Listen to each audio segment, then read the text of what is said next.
Երբ 1998 թվականի դեկտեմբերի 28-ին Հայաստանի Հանրապետության ազգային ժողովի նախագահ Գալուստ Սահակյանը ստորագրեց պետական գույքի մասնավորեցման հերթական ծրագիրը,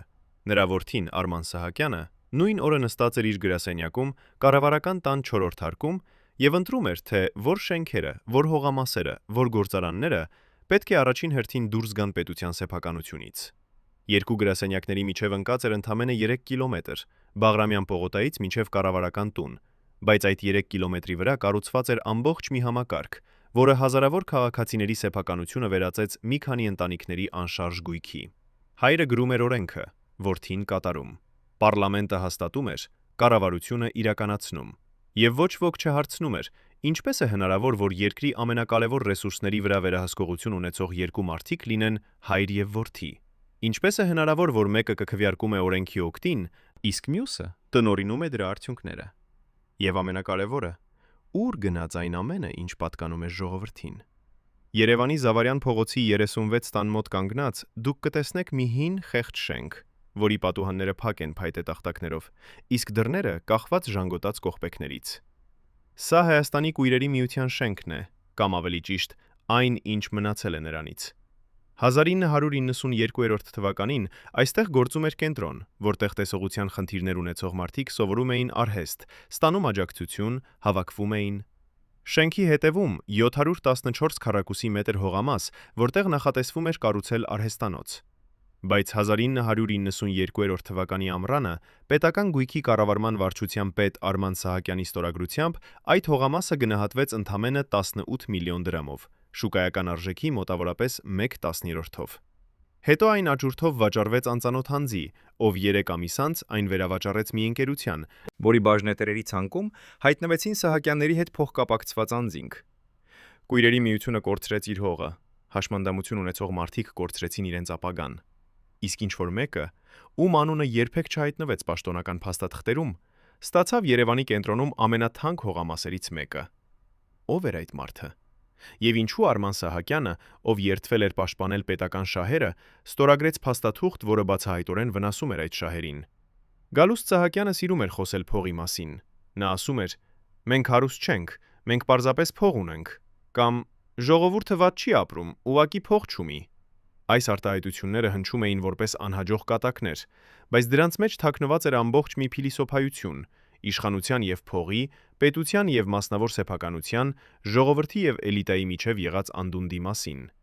Երբ Գալուստ Սահակյանը դարձավ ազգային ժողովի նախագահ 1994 թվականի ապրիլին, նրա ընտանիքն արդեն վերահսկում էր Երևանի տրանսպորտային ցանցի զգալի մասը։ 11-րդ, 33-րդ, 57-րդ երթուղիները։ Այն ավտոբուսները, որոնցով ամեն օր տասնյակ հազարավոր մարդիկ գնում էին աշխատանքի, դպրոց, հիվանդանոց, պատկանում էին ընկերություններին, որոնք գրանցված էին Ժաննա Աղաբաբյանի, Գալուստ Սահակյանի կնոջ անունով։ Սա չէր թաքցվում։ Սա էր հրապարակային գաղտնիք։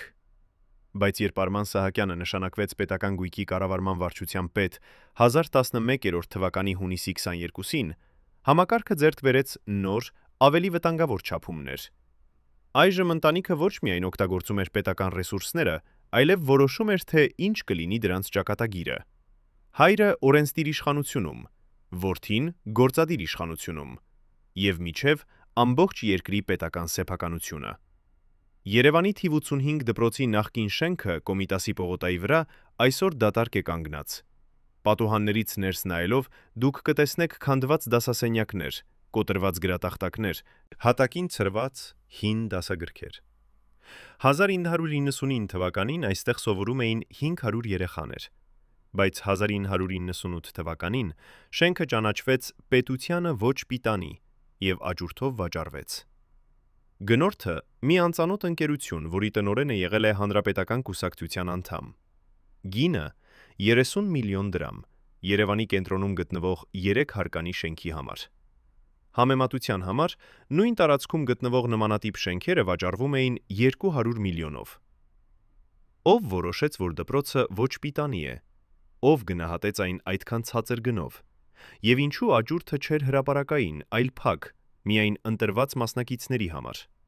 Պատասխանները բոլորը տանում են դեպի մեկ գրասենյակ, կառավարական տան 4-րդ հարկ, որտեղ Արման Սահակյանը 7 տարի անընդմեջ ստորագրում էր փաստաթղթեր, որոնք վերածում էին պետական սեփականությունը մասնավոր ունեցվածքի։ Բայց ամենադաժան հարվածը եկավ այնտեղից, որտեղից ոչ ոք չէր սպասում։ Հրազդանի քաղաքում գործող մանկապարտեզներից մեկը, փոքրիկ, բայց լավ պահպանված շենք, փակվեց 1996 թվականին։ Պաշտոնական պատճառը ֆինանսական անկայունություն։ Իրականում շենքը եւ հողամասը պետք էին ինչ-որ մեկին։ 2 տարի անց այն վաճառվեց աճուրդով, կադաստրային արժեքով, որը կազմում էր շուկայական գնի մոտավորապես 10%-ը։ Գնորդը օֆշորային ընկերություն, որի իրական սեփականատերերը երբեք չբացահայտվեցին։ Այսօր այդ տարածքում կանգնած է մասնավոր առևտրի կենտրոն։ Երեխաները, ովքեր պետք է այնտեղ խաղային սենյակներում անցկացնեին իրենց մանկությունը, այժմ չունեն տեղ գնալու։ Իսկ ինչ-որ մեկը, ում անունը պաշտպանված է օֆշորային գաղտնիությամբ, ամեն ամիս հավաքում է վարձավճար այն մարդկանցից, ովքեր գնումներ են անում այդ կենտրոնում։ Սա է արդյունավետ կառավարումը, որի մասին խոսում էր Արման Սահակյանը։ Սա է պետական շահերի պաշտպանությունը, որի մասին երդվում էր Գալուստ Սահակյանը։ 1994 թվականից մինչև 1998 թվականը, այն տարիները, երբ Գալուստ Սահակյանը նախագահում էր ազգային ժողովին, իսկ Արման Սահակյանը տնօրինում պետական գույքը, Հայաստանից անհետացան հարյուրավոր պետական ակտիվներ։ Գործարաններ, որոնք կառուցվել էին խորհրդային տարիներին եւ կարող էին վերականգնվել։ Հողամասեր, որոնք պատկանում էին համայնքներին եւ կարող էին օգտագործվել հանրային նպատակներով։ Շենքեր, որոնք ծառայում էին կրթությանը, առողջապահությանը, մշակույթին։ Բոլորը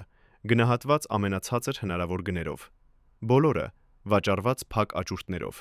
Բոլորը հայտնված անծանոթ ընկերությունների ձեռքում։ Եվ երբ լրագրողները փորձում էին հարցեր տալ, Գալուստ Սահակյանը պատասխանում էր իր բնորոշ ոճով. ամեն ինչ օրինական է, ամեն ինչ թափանցիկ է, ամեն ինչ ժողովրդի շահերի համար է։ Բայց թափանցիկությունը, որտեղ գնորդների անունները թաքնված են օֆշորներում, օրինականությունը, որտեղ գնահատողները ստանում են հրահանգներ վարչությունից, ժողովրդի շահերը, որտեղ մանկապարտեզները վերածվում են առևտրի կենտրոնների, սրանք բառեր էին, որոնք կորցրել էին իրենց իմաստը։ Արման Սահակյանի կինը Էպրիքսիա Պողոսյանը 1996 թվականին ներկայացրած իր ունեցվածքի հայտարարագրում նշել էր 3 միլիոն ամերիկյան դոլար կանխիկ դրամ։ 3 միլիոն դոլար։ Կանխիկ։ Տանը։ Հարցը, որը ոչ ոք չտվեց այն ժամանակ, որտեղից։ Արման Սահակյանի պաշտոնական աշխատավարձը կազմում էր ամսական մոտավորապես $500։ Նույնիսկ եթե նա ամբողջ աշխատավարձը խնայեր, առանց ուտելու, առանց հագնվելու, առանց որևէ ծախս անելու, նրան պետք էր 500 տարի աշխատել, որպեսզի հավաքեր 3 միլիոն դոլար։ Բայց Էպրիքսիա Պողոսյանը հայտարարագրում էր այդ գումարը որպես խնայողություններ, եւ ոչ մի պետական մարմին չհարցրեց, ինչպիսի խնայողություններ։ Ոչ մի հարկային ստուգում չկատարվեց, ոչ մի քննություն չսկսվեց, որովհետև համակարգը պաշտպանում էր իր սեփականներին, որովհետև նրանք, ովքեր պետք է հարցեր տային, ինքն էին մաս կազմում այդ համակարգի։ Երևանի Վահագնի թաղամասում, քաղաքի ամենաէլիտար տարածքներից մեկում, կանգնած է մի շքեղ առանձնատուն։ 2 հարկ, լողավազան, մեծ բակ։ Սեփականատերը Արման Սահակյանի ընտանիքը։ Գնման տարեթիվը 1995։ Այն տարիները, երբ նա սկսեց իր աշխատանքը պետական գույքի կառավարման վարչությունում։ Համեմատության համար նույն ժամանակ երկրի միջին կենսաթոշակը կազմում էր ամսական $30։ 30 դոլար։ Սա այն գումարն էր, որով ապրում էին տասնյակ հազարավոր տարեցներ։ Նրանք, ովքեր կառուցել էին այս երկիրը, ովքեր աշխատել էին գործարաններում, դաշտերում, դպրոցներում։ Եվ նույն ժամանակ Արման Սահակյանը գնում էր առանձնատուն Վահագնի թաղամասում։ Կոնտրաստը չէր կարող լինել ավելի կտրուկ։ Մի կողմում ժողովուրդը, որը ապրում էր $30, մյուս կողմում պաշտոնյան, որը գնում էր շքեղ անշարժ գույք։ Եվ միջև պետական սեփականությունը, որը անհետանում էր։ Բայց ամենամեծ հարցը մնում է անպատասխան։ Ինչու։ Ինչու Գալուստ Սահակյանը, փորձառու քաղաքական գործիչ, ով գիտեր օրենքները, ով հասկանում էր հետևանքները, թույլ տվեց, որ իր որդին տնօրինի պետօրինի պետական գույքը։ Ինչու նա քվեարկեց այն ծրագրերի օգտին, որոնք ուղղակիորեն օգուտ էին բերում իր ընտանիքին։ Արդյոք նա չէր հասկանում, որ սա շահերի բախում է։ Թե հասկանում էր, բայց համակարգը այնքան ամուր էր, որ նա չէր վախենում հետևանքներից։ Թե նա իսկապես հավատում էր, որ այն, ինչ անում է, ճիշտ է, որ պետական գույքը պետք է անցնի արդյունավետ տնօրինողների ձեռքը, նույնիսկ եթե այդ տնօրինողները նրա սեփական որդին է։ Պատասխանը հավանաբար գտնվում է ոչ թե մեկ պատճառի մեջ, այլ դրանց բոլորի համադրության մեջ։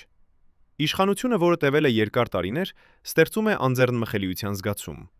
Համակարգը, որտեղ բոլորը կապված են միմյանց հետ, ստեղծում է լռության մշակույթ։ Եվ փողը, շատ փողը, կուրացնում է ցանկացած բարոյական սահմանագիծ։ 1998 թվականի մայիսին Հայաստանում տեղի ունեցավ Թավշյա հեղափոխություն։ Ժողովուրդը դուրս եկավ փողոցներ և պահանջեց փոփոխություններ։ Արման Սահակյանը հրաժարական տվեց։ Գալուս Սահակյանը հեռացավ քաղաքականությունից։ Բայց հարցերը մնացին։ 1999 թվականի օգոստոսին Հայաստանի Հանրապետության քննչական կոմիտեն հարուցեց քրեական գործ Արման Սահակյանի դեմ պաշտոնյական լիազորությունները չարաշահելու հոդվածով։ Մեղադրանքը Կույրերի միության հողամասի ապօրինի օտարում։ Հետո եկան նոր գործեր՝ դպրոցների մասնավորեցում, մանկապարտեզների վաճառք, պետական ակտիվների թաքնված փոխանցում։ Դատական գործընթացները սկսվեցին, բայց դրանք ձգվեցին և ձգվում են դեռևս։ Որովհետև ապացուցել կոռուպցիան, երբ ամեն ինչ ձևականորեն օրինական է, երբ ամեն փաստաթուղթ ունի ստորագրություն և կնիկ, դժվար է։ Համակարգը կառուցված էր այնպես, որ թույլ տար թալանել պետությունը, մնալով օրենքի սահմաններում։ Գալուս Սահակյանը մահացավ 1998 թվականին, երբեք չպատասխանելով իր գործողությունների համար։ Նրա որդին Արման Սահակյանը դեռևս ազատ է, մինչդեռ դատական գործընթացները շարունակվում են։ Պետական գույքը, որը վաճառվեց այդ տարիներին, մեծ մասամբ չի վերադարձվել։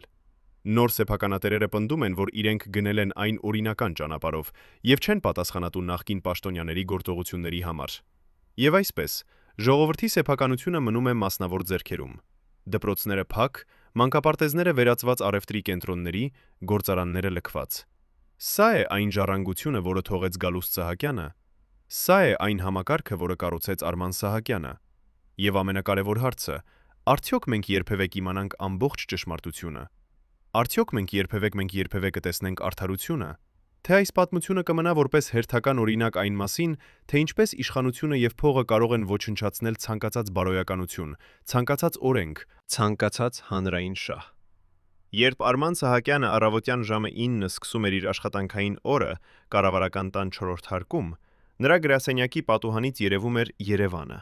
քաղաքը, որի պետական սեփականությունը նա տնօրինում էր 7 տարի անընդմեջ։ Նա տեսնում էր Հանրապետության հրապարակը, Օպերայի շենքը, Հյուսիսային պողոտան, այն տարածքները, որտեղ ամեն շենք, ամեն հողամաս ուներ իր պատմությունը, իր արժեքը, իր նշանակությունը։ Բայց Արման Սահակյանի համար դրանք էին ոչ թե պատմություն, այլ ակտիվներ, տողեր Excel-ի աղյուսակում, որոնք պետք է փոխարկել դրամի։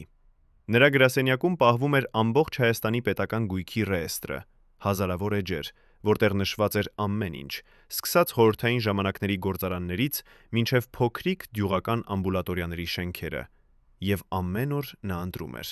Ընտրում էր, թե որ շենքը կդառնա ոչ պիտանի, որ հողամասը կգնահատվի ամենացածր գնով, որ գործարանը կփակվի անարդյունավետության պատճառով։ Նա ընտրում էր, և նրա ընտրությունները փոխում էին հազարավոր մարդկանց կյանքերը։ Բայց արդյոք նա երբևէ մտածել է դրա մասին։ Արդյոք նա երբևէ տեսել է այն դեմքերը, ուսուցիչների, բժիշկների, գործարանի աշխատողների դեմքերը, ովքեր կորցնում էին իրենց աշխատանքը, իրենց ապագան, իրենց հույսերը։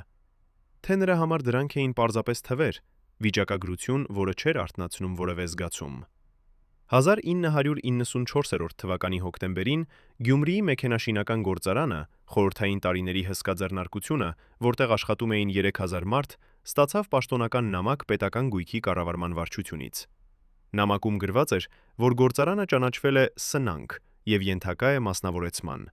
Գործարանի տնօրենը 63 տարեկան Վարդան Գրիգորյանը, ով այնտեղ աշխատել էր 40 տարի, կարդաց նամակը և չհավատաց իր աչքերին։ Գործարանը իսկապես վատ էր աշխատում, հին սարքավորումներով, սակավ պատվերներով, բայց այն ուներ ակտիվներ, հսկայական տարածք քաղաքի կենտրոնում, շենքեր, հողամասեր, որոնց արժեքը կազմում էր միլիոնավոր դոլարներ։ Վարդան Գրիգորյանը գնաց Երևան, փորձեց հանդիպել Արման Սահակյանի հետ, բայց նրան չընդունեցին։ Քարտուղարուհին ասաց. «Բոլոր հարցերը լուծվում են գրավոր դիմումների միջոցով»։ Վարդան Գրիգորյանը գրեց դիմում։ Պատասխան չստացավ։ 6 ամիս անց գործարանը վաճառվեց աճուրդով։ Գնորդը անծանոթ ընկերություն, որը գրանցված էր 1 շաբաթ առաջ։ Գինը 50 միլիոն դրամ, մոտավորապես $100,000։ Համեմատության համար միայն հողամասի շուկայական արժեքը գնահատվում էր 3 միլիոն դոլարով։ 3000 մարդ կորցրեց աշխատանքը։ Գյումրին կորցրեց իր ամենամեծ ձեռնարկությունը։ Իսկ ինչ-որ մեկը, ում անունը պաշտպանված էր կորպորատիվ գաղտնիությամբ, ստացավ քաղաքի կենտրոնում 15 հեկտար հող։ Ո՞վ էր այդ ինչ-որ մեկը։ Եվ ինչպես Արման Սահակյանը կարողացավ գնահատել 3 միլիոն դոլարի արժողությունը 100,000-ով։ Գալուստ Սահակյանի տանը, Երևանի Արաբկիր թաղամասում, ընթրիքները անցնում էին յուրահատուկ մթնոլորտում։ Ըստ նրանց նախկին աշխատակիցների հիշողությունների, սեղանի շուրջ հավաքվում էին ոչ միայն ընտանիքի անդամները, այլև քաղաքական գործիչներ, բիզնեսմեններ, պաշտոնյաներ։ Խոսակցությունները վերաբերում էին քաղաքականությանը, բիզնեսին, պետական գործերին։ Եվ այդ խոսակցությունների ժամանակ էր, որ կայացվում էին որոշումներ, որ օրենքը պետք է անցնի պարլամենտում, որ գույքը պետք է մասնավորեցվի, ում պետք է տրվի հերթական արտոնությունը։ Սա էր իշխանության իրական դեմքը։ Ոչ թե պաշտոնական նիստերը ազգային ժողովում, ոչ թե հրապարակային ելույթները, այլ այս անձնական ընթրիքները, որտեղ Հայաստանի ճակատագիրը որոշվում էր ոչ թե ժողովրդի կամքով, այլ նև շրջանակի շահերով։ Գալուստ Սահակյանը նստում էր սեղանի գլխում եւ ղեկավարում էր այդ խոսակցությունները իր բնորոշ ոճով՝ կիսակատակ, կիսահրամայական, միշտ վերահսկելով իրավիճակը։ Նրա որդին Արման Սահակյանը նստում էր կողքին եւ լսում եւ նշում, որովհետեւ հաջորդ օրը հենց նա պետք է իրականացներ այն, ինչ որոշվել էր այս սեղանի շուրջ։ Սա էր համակարգը՝ պարզ, արդյունավետ, անթափանցիկ։ Եվ այն աշխատում էր տարիներ շարունակ, առանց որևէ խանգարման, առանց որևէ հարցի, առանց որևէ պատասխանատվության։ Բայց ամենածանր պատմությունը կապված է Վանաձորի մորի մանկական հիվանդանոցի հետ։ 1995 թվականին այդ հիվանդանոցը սպասարկում էր ամբողջ Լոռու մարզը, հազարավոր երեխաներ, ովքեր ստանում էին բուժօգնություն։ Շենքը հին էր, սարքավորումները մաշված, բայց բժիշկները նվիրված եւ փորձառու։ 1996 թվականին Առողջապահության նախարարությունը որոշում կայացրեց օպտիմալացնել մարզային հիվանդանոցների ցանցը։ Վանաձորի մանկական հիվանդանոցը ընդգրկվեց օպտիմալացման ցանկում։ Պաշտոնական պատճառը ցածր արդյունավետություն։ Իրական պատճառը շենքը եւ հողամասը գտնվում էին քաղաքի կենտրոնում եւ ներկայացնում էին հսկայական կոմերցիոն հետաքրքրություն։ Հիվանդանոցը փակվեց։ Երեխաները ուղարկվեցին Երևան կամ մնացին առանց բուժօգնության։ Շենքը եւ հողամասը փոխանցվեցին պետական գույքի կառավարման վարչություն։ Արման Սահակյանը ստորագրեց փաստաթուղթը, որով դրանք ճանաչվեցին բուժական նպատակներով ոչ պիտանի։ 1 տարի անց դրանք վաճառվեցին աճուրդով։ Գնորդը շինարարական ընկերություն, որի սեփականատերը եղել է Հանրապետական կուսակցության խոշոր դոնոր։ Այսօր այդ տարածքում կանգնած է առևտրի կենտրոն։ Վանաձորի երեխաները, եթե հիվանդանում են ծանր հիվանդությամբ, պետք է ճանապարհորդեն Երևան, 2 ժամ անընդհատ ճանապարհ։ Շատերը չեն հասցնում, շատերը մահանում են ճանապարհին։ Սա է այն գինը, որը վճարեց ժողովուրդը Սահակյանների հարստության համար։ Արման Սահակյանը երբեք չտվեց հարցազրույցներ։ Նա խուսափում էր լրագրողներից, հեռուստատեսությունից, հանրային միջոցառումներից։ Նրա անունը հայտնի էր, բայց նրա դեմքը ոչ։ Նա էր ստվերային կառավարիչը, մարդը, ով տնօրինում էր միլիարդավոր դոլարների արժողությամբ ակտիվներ, բայց մնում էր անտեսանելի։ Սա էր նրա ուժը եւ միաժամանակ նրա թուլությունը։ Ուժը, որովհետեւ անտեսանելիությունը թույլ էր տալիս գործել առանց հանրային ուշադրության։ Թուլությունը, որովհետեւ երբ համակարգը փլավ, երբ հարցերը սկսվեցին, նա չուներ հանրային աջակցություն, չուներ պաշտպանություն։ Նա էր պարզապես պաշտոնյան, ով կատարել է հրամաններ։ Բայց ում հրամաններն էր նա կատարում։ Հոր, կուսակցության, օլիգարխների, թե իր սեփական ագահության։ Պատասխանը հավանաբար բոլորի համադրությունն է։ Համակարգը կառուցված էր այնպես, որ անհնար էր տարանջատել անձնական շահը պետականից, ընտանեկան շահը կուսակցականից, կոռուպցիան օրինականությունից։ Ամեն ինչ հյուսված էր մեկ ամբողջության մեջ, անբաժանելի, անթափանցիկ, անպատժելի։ 1997 թվականին Երևանի կենտրոն վարչական շրջանում գտնվող նախկին կինոստուդիայի շենքը, խորհրդային ժամանակների հայկական կինոյի խորհրդանիշը, ճանաչվեց մշակութային նպատակներով ոչ պիտանի։ Այնտեղ նկարահանվել էին Նռան գույնը, Մենք ենք մեր սարերը, տասնյակ այլ ֆիլմեր, որոնք մտել էին հայ մշակույթի ոսկե ֆոնդ։ Բայց Արման Սահակյանի համար դա էր պարզապես հին շենք, 65 տարեկան, մաշված, անարդյունավետ։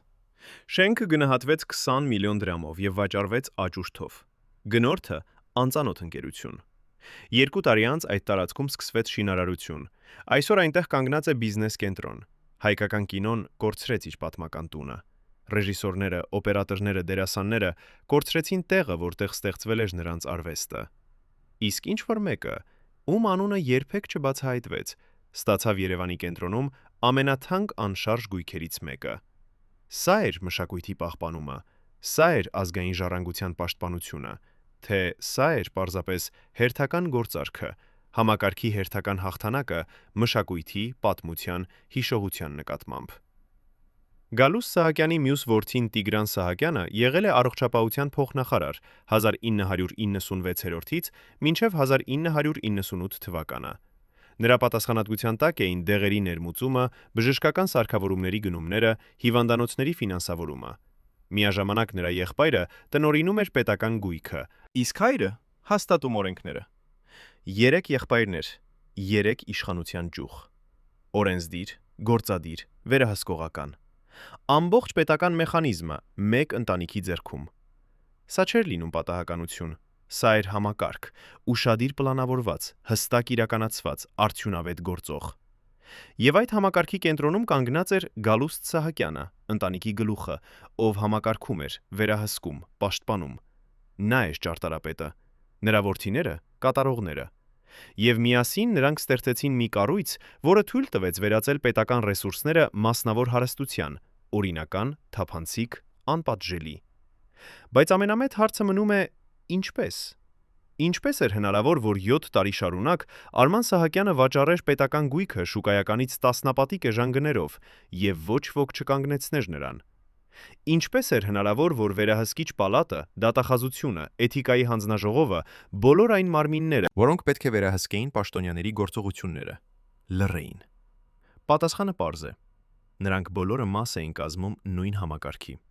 Վերահսկիչ պալատի նախագահը նշանակվում էր ազգային ժողովի կողմից, որտեղ Գալուստ Սահակյանն ուներ վճռորոշ ազդեցություն։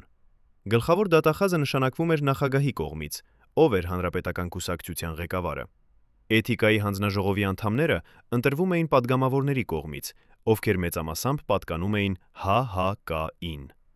Ամբողջ համակարգը փակ էր։ Ամեն մարմին վերահսկում էր մյուսին, բայց ոչ ոք չվերահսկում էր համակարգը ինքնին։ Եվ այդ համակարգի կենտրոնում կանգնած էին Սահակյանները, պաշտպանված, անձեռնմխելի, ամենազոր։ 1998 թվականի մայիսի 2-ին Երևանի Հանրապետության հրապարակում հավաքվեցին տասնյակ հազարավոր մարդիկ։ Նրանք պահանջում էին փոփոխություններ, նոր կառավարություն, նոր համակարգ, նոր Հայաստան։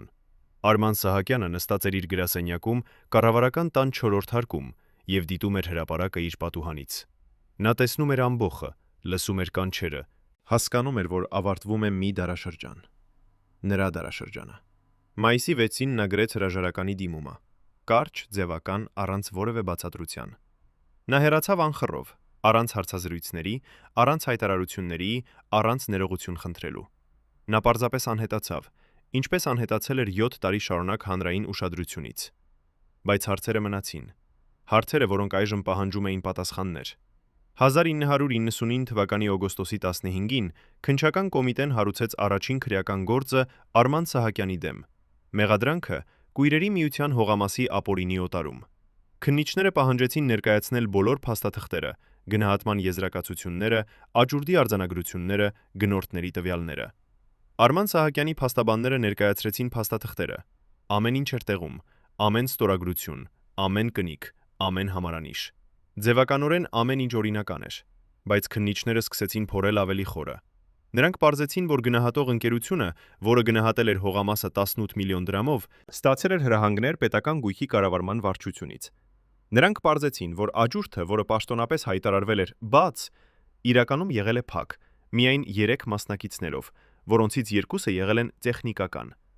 Նրանք պարզեցին, որ գնորդը, անծանոթ ընկերությունը, գրանցվել էր 1 շաբաթ առաջ եւ չուներ որևէ ակտիվ կամ փորձ անշարժ գույքի ոլորտում։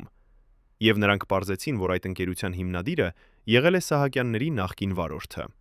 Համակարգը սկսեց քայքայվել, բայց դանդաղ, շատ դանդաղ։ Գալուստ Սահակյանը մահացավ 1998 թվականի ապրիլի 21-ին, երբեք չտեսնելով իր որդու դատավարությունը։ Նա մահացավ տանը, շրջապատված ընտանիքով, բարեկամներով, հարազատներով։ Նրա թաղաթաղմանը ներկա էին հարյուրավոր մարդիկ, քաղաքական գործիչներ, բիզնեսմեններ, պաշտոնյաներ։ Շատերը խոսեցին նրա ավանդի մասին, նրա ծառայության մասին, նրա նվիրվածության մասին, բայց ոչ ոք չխոսեց այն մասին, թե ինչ գնով եկավ այդ ծառայությունը։ Ոչ ոք չհիշեց Կույրերի միության հողամասը, դպրոցների շենքերը, մանկապարտեզները, գործարանները, հիվանդանոցները։ Ոչ ոք չհիշեց այն հազարավոր մարդկանց, ովքեր կորցրեցին իրենց աշխատանքը, իրենց ապագան, իրենց հույսերը։ Թաղումը եղավ շքեղ, պաշտոնական, հարգալից։ Եվ երբ արկղը իջավ գետնի տակ, հետը թաղվեց նաև մի ճշմարտությունը, որը Գալուստ Սահակյանը երբեք չբացահայտեց։ Ինչու նա թույլ տվեց իր որդուն տնօրինել պետական գույքը։ Ինչու նա քվեարկեց այն օրենքների օգտին, որոնք ուղղակիորեն օգուտ էին բերում իր ընտանիքին։ Արդյոք նա հավատում էր, որ այն, ինչ անում է, ճիշտ է։ Թե նա պարզապես չէր հետաքրքրվում կուրացած իշխանությամբ եւ փողով։ Այդ հարցերը մնացին անպատասխան։ Եվ այժմ միակ մարդը, ով կարող էր պատասխանել դրանց, Արման Սահակյանն է։ Բայց արդյոք նա երբևէ կխոսի։ Ազդեցություն։ Արդյոք սա պարզ զուգադիպություն էր, թե մանրակրկիտ պլանավորված օպերացիա։ Եկեք հետևենք այն տնտեսական եւ քաղաքական արյունոտ հետքին, որը տանում է քանդված մանկապարտեզներից ու գործարաններից ուղիղ դեպի նորագույն իշխանության ամենաբարձր կաբինետները։ Երբ մենք վերլուծում ենք կատարվածի իրական շարժառիթները, պատկերը դառնում է սարսափեցնող իր պարզության եւ դաժանության մեջ։ Մինչ Արման Սահակյանը պաշտոնապես ստանում էր ծիծաղելիորեն համեստ պետական աշխատավարձ, նրա կինը Էպրիկիսիա Պողոսյանը անվրդով հայտարարագրում էր միլիոնավոր դոլարների հասնող կանխիկ գումարներ։ Այս աստղաբաշխական թվերի ծագումը մնում էր խիստ անբացատրելի բոլորի համար, բացի նրանցից, ովքեր անմիջականորեն ներգրավված էին պետական գույքի ստվերային վաճառքի մեջ։ Իսկ Գալուստ Սահակյանը, ամուր կանգնած լինելով Երգլի օրենսդիր բուրգի ամենագագաթին, ապահովում էր այն անխոցելի իրավական վահանը, որը պաշտպանում էր այս ապօրինի հարստացումը ցանկացած արտաքին միջամտությունից։ Եվ ահա հենց այստեղ է թաքնված այս պատմության գլխավոր եւ ամենացինիկ մոտիվը։ Բարձրագույն իշխանությունը ծառայեցնել բացառապես որպես գործիք սեփական գերդաստանի անսահմանափակ բարեկեցության համար։ Իսկ Գալուստ Սահակյանը, ամուր կանգնած լինելով Երգլի օրենսդիր բուրգի ամենագագաթին, ապահովում էր այն անխոցելի իրավական վահանը, որը պաշտպանում էր այս ապօրինի հարստացումը ցանկացած արտաքին միջամտությունից։ Եվ ահա հենց այստեղ է թաքնված այս պատմության գլխավոր եւ ամենացինիկ մոտիվը։ Բարձրագույն իշխանությունը ծառայեցնել բացառապես որպես գործիք սեփական գերդաստանի անսահմանափակ բարեկեցության համար։ Ուստի գլխավոր չարագործը եւ հիմնական շահառուն ոչ միայն կոնկրետ պաշտոնյան էր, այլ ամբողջ համակարգը, որտեղ օրենքը, իշխանությունը եւ գույքը միաձուլվել էին մեկ ընտանեկան կլանի ձեռքում։ Երբ 1998 թվականի մայիսի 2-ին Հանրապետության հրապարակում հազարավոր ձայներ միաժամանակ պահանջում էին Արման Սահակյանի հրաժարականը, նրա գրասենյակի պահարանում ընկած էին փաստաթղթեր, որոնք երբեք չպետք է տեսնեին լույսը։ Այդ փաստաթղթերը պարունակում էին ամբողջ ճշմարտությունը, ում անունով էին գրանցված օֆշորային ընկերությունները, ովքեր էին իրական շահառուները, ինչպես էր բաժանվում յուրաքանչյուր գործարքից ստացված շահույթը։ Բայց երբ քննիչները հասան այդ գրասենյակ 1998 թվականի հունիսին, պահարանը դատարկ էր։ Փաստաթղթերը անհետացել էին, այրված, ոչնչացված, ջրի տակ թաղված։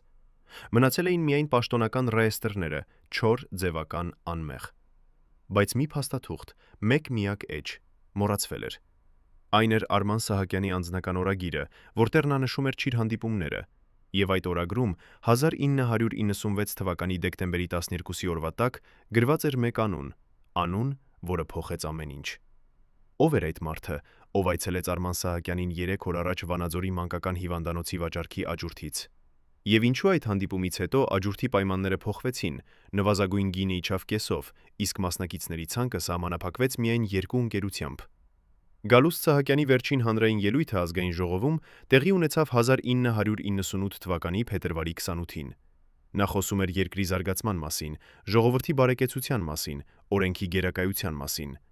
Նրա ձայնը հնչում էր համոզիչ, նրա ժեստերը վստահ, նրա դեմքը անխռով։ Բայց նրա աչքերում, եթե ուշադիր նայեիք, կարող էիք տեսնել ինչ-որ բան այլ։ Հոգնածություն կամ գուցե վախ։ 3 ամիս անց նա հեռացավ քաղաքականությունից, առանց բացատրությունների, առանց հրաժեշտի խոսքի։ Պաշտոնական պատճառը առողջական խնդիրներ։ Իրական պատճառը նա գիտեր, որ համակարգը փլչում է։ Նա զգում էր, որ այն պատերը, որոնք նա կառուցել էր տասնամյակներ շարունակ, սկսում են ճաքել։ Եվ նա ընտրեց հեռանալ, մինչդեռ ուշ չէր։ Բայց արդեն ուշ էր։ Հարցերը արդեն տրվում էին, քննությունները արդեն սկսվել էին, եւ ճշմարտությունը, այն ճշմարտությունը, որը նա փորձել էր թավել տասնամյակներ շարունակ, սկսում էր դուրս գալ մակերևույթ։ 1999 թվականի նոյեմբերին Հակակոռուպցիոն կոմիտեի քննիչները հայտնաբերեցին մի փաստաթուղթ, որը փոխեց ամբողջ քննության ուղղությունը։ Դա էր բանկային փոխանցման հաստատումը 3 միլիոն եվրո, որը փոխանցվել էր Կիպրոսի աֆշորային ընկերությունից Երևանի մի անշարժ գույքի գործակալության հաշվին։ Փոխանցման ամսաթիվը 1996 թվականի հունիսի 15։ Հենց այն օրը, երբ Գյումրիի մեքենաշինական գործարանի աճուրդը ավարտվեց, աֆշորային ընկերության սեփականատերը անհայտ։ Բայց գործակալությունը պատկանում էր մի մարդու, ով եղել է Արման Սահակյանի համալսարանական ընկերը։ Քննիչները սկսեցին հետևել փողի հետքին։ 3 միլիոն եվրոն բաժանվել էր 10 մասի։ Յուրաքանչյուր մասը փոխանցվել էր տարբեր անձանց՝ բիզնեսմեններ, պաշտոնյաներ, քաղաքական գործիչներ։ Եվ յուրաքանչյուր այդ անձը ինչ-որ կերպ կապված էր Սահակյանների ընտանիքի հետ։ Սա էր ապացույցը։ Սա էր այն մեխը, որը պետք է ամրացներ ամբողջ մեղադրանքը։ Բայց քննիչները բախվեցին պատին։ Աֆշորային ընկերությունը գրանցված էր բրիտանական Վիրջինյան կղզիներում, իրավական համակարգում, որը չի համագործակցում Հայաստանի հետ։ Իրական սեփականատերերի տվյալները պաշտպանված էին բանկային գաղտնիությամբ, եւ առանց այդ տվյալների անհնար էր ապացուցել, որ փողը պատկանում էր Սահակյաններին։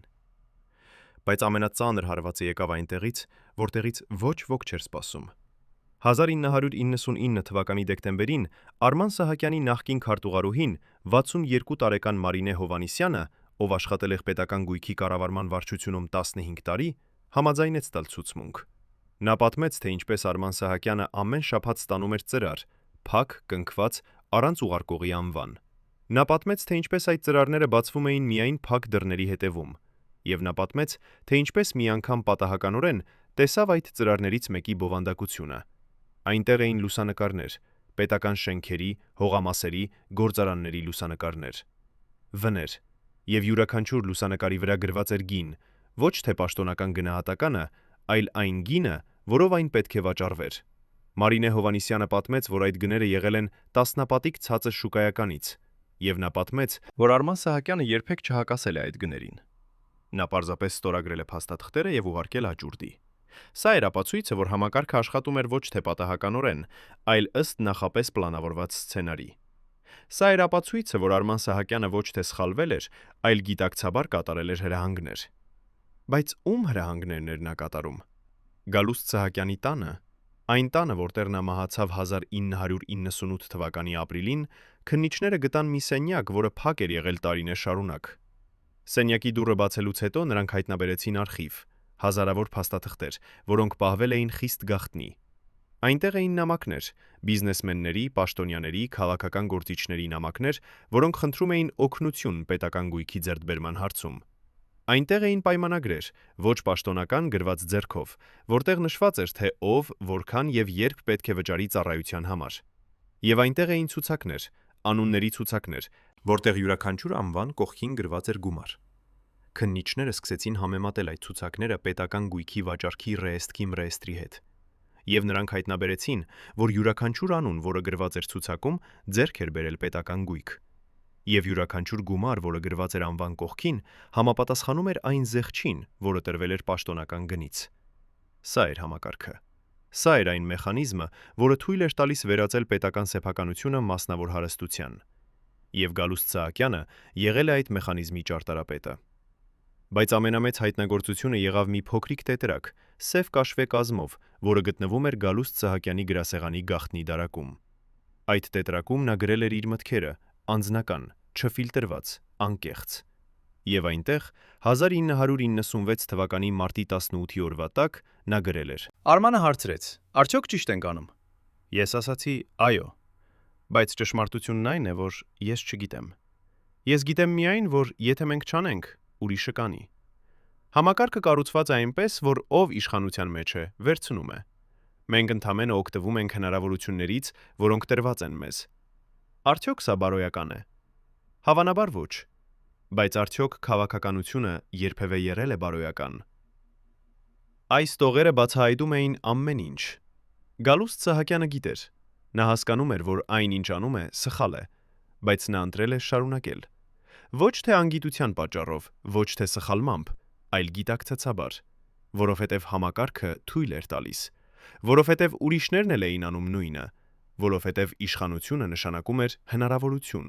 հնարավորություն հարստանալ, հնարավորություն ապահովել ընտանիքի ապագան, հնարավորություն դառնալ անձեռնմխելի։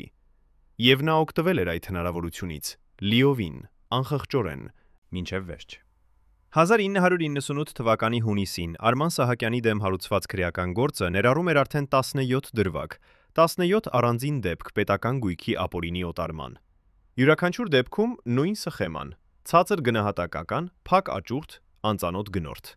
Յուրաքանչյուր դեպքում նույն արդյունքը՝ պետությունը կորցնում էր միլիոնավոր դոլարներ, իսկ ինչ-որ մեկը հարստանում էր։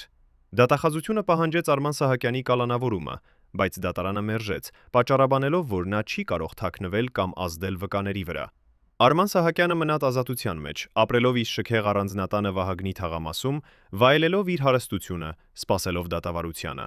Եվ դատավարությունը ձգվեց տարիներ շարունակ, հետաձգումներ, բողոքարկումներ, նոր փորձագիտություններ։ Համակարգը, որը նա ծառայել էր, այժմ պաշտպանում էր նրան։ Փաստաբանները, լավագույնները, որոնց նա կարող էր վճարել, գտնում էին յուրաքանչյուր իրավական ճեղք, յուրաքանչյուր ընթացակարգային սխալ, յուրաքանչյուր հնարավորություն ձգձգելու գործընթացը։ Եվ այսպես։ Տարիներ անցան։ Վկաները մոռացան մանրամասները, փաստաթղթերը կորան։ Հասարակական ուշադրությունը տեղափոխվեց այլ թեմաների։ Եվ արդարությունը, այն արդարությունը, որի համար պայքարում էին հազարավոր մարդիկ 1998 թվականի մայիսին, մնաց անհասանելի։ Բայց պատմությունը չավարտվեց այնտեղ։ 1998 թվականի դեկտեմբերին բարձրաստիճան պաշտոնատար անձանց ապօրինի ծագում ունեցող գույքի բռնագանձման մասին օրենքի հիման վրա սկսվեց նոր վարույթ։ Այս անգամ պետությունը պահանջում էր ոչ թե քրեական պատասխանատվություն, այլ գույքի վերադարձ։ Պահանջում էր ապացուցել, որ Սահակյանների ամբողջ հարստությունը, առանձնատները, մեքենաները, բանկային հաշիվները ձեռք են բերվել օրինական եկամուտներից։ Եվ Արման Սահակյանը չկարողացավ ապացուցել։ Ինչպես կարող էր նա բացատրել 3 միլիոն դոլար կանխիկ դրամը, երբ նրա ամբողջ պաշտոնական եկամուտը 7 տարվա ընթացքում կազմել էր 40,000 դոլար։ Ինչպես կարող էր նա բացատրել Վահագնի թավամասի առանձնատունը, երբ նրա գնման ժամանակ նա չուներ որևէ խնայողություն։ Ինչպես կարող էր նա բացատրել այն բիզնեսները, որոնք գրանցված էին նրա կնոջ անունով, բայց ֆինանսավորվել էին անծանոթ աղբյուրներից։ Նա չկարողացավ։ Եվ դատարանը որոշում կայացրեց բռնագանձել գույքի մի մասը։ Ոչ թե ամբողջը, միայն մի մասը։ Ոչ թե այն ամենը, ինչ նա գողացել էր, միայն այն, ինչ կարողացան ապացուցել։ Բայց նույնիսկ այդ մասնակի արդարությունը եղավ հաղթանակ։ Փոքրիկ, անբավարար, բայց հաղթանակ։ Գարուստ Սահակյանի թաղումից հետո նրա ընտանիքը փորձեց շարունակել կյանքը նախկին շքեղությամբ։ Բայց աշխարհը փոխվել էր։ Արման Սահակյանի որդիները, երկու երիտասարդներ, ովքեր մեծացել էին անսահմանափակ հարստության մեջ, այժմ բախվեցին իրականությանը։ Նրանք չկարողացան ընդունվել արտասահմանյան համալսարաններ, ընտանիքի անունը դարձել էր թունավոր։ Նրանք չկարողացան գտնել աշխատանք Հայաստանում, ոչ ոք չէր ուզում կապվել Սահակյանների հետ։ Նրանք ապրում էին մեկուսացված, շրջապատված այն հարստությամբ, որը այլևս չէր կարող ապահովել նրանց ապագան։ Էպրիքսիա Պողոսյանը, Արման Սահակյանի կինը, վաճառեց մի քանի անշարժ գույք և տեղափոխվեց Դուբայ, որտեղ ապրում է մինչ այսօր, հեռու հայկական արդարադատությունից, հեռու հարցերից, հեռու անցյալից։ Իսկ նրանք, ովքեր օգտվեցին Սահակյանների համակարգից, բիզնեսմենները, պաշտոնյաները, քաղաքական գործիչները, մեծամասամբ մնացին անպատիժ։ Ոմանք հեռացան երկրից, ոմանք փոխեցին իրենց քաղաքական գույները և շարունակեցին կարիերան նոր իշխանության ներքո։ Ոմանք պարզապես անհետացան, իրենց հարստությունը թաքցնելով օֆշորներում և անունների փոփոխություններում։ Երում։ Պետական գույքը, որը վաճառվել էր այդ տարիներին, մեծ մասամբ չվերադարձավ։ Դատարանները ճանաչեցին, որ բարեխիղճ ձեռքբերողները պաշտպանված են օրենքով։ Եվ այսպես։ Կույրերի միության հողամասը, դպրոցների շենքերը, մանկապարտեզները, գործարանները, հիվանդանոցները մնացին մասնավոր սեփականություն։ Ժողովուրդը կորցրեց իր ունեցվածքը ընդմիշտ։ Հայաստանը փոխվեց 1998 թվականից հետո։ Նոր կառավարությունը խոստացավ թափանցիկություն, հաշվետվողականություն, յուն, արդարություն։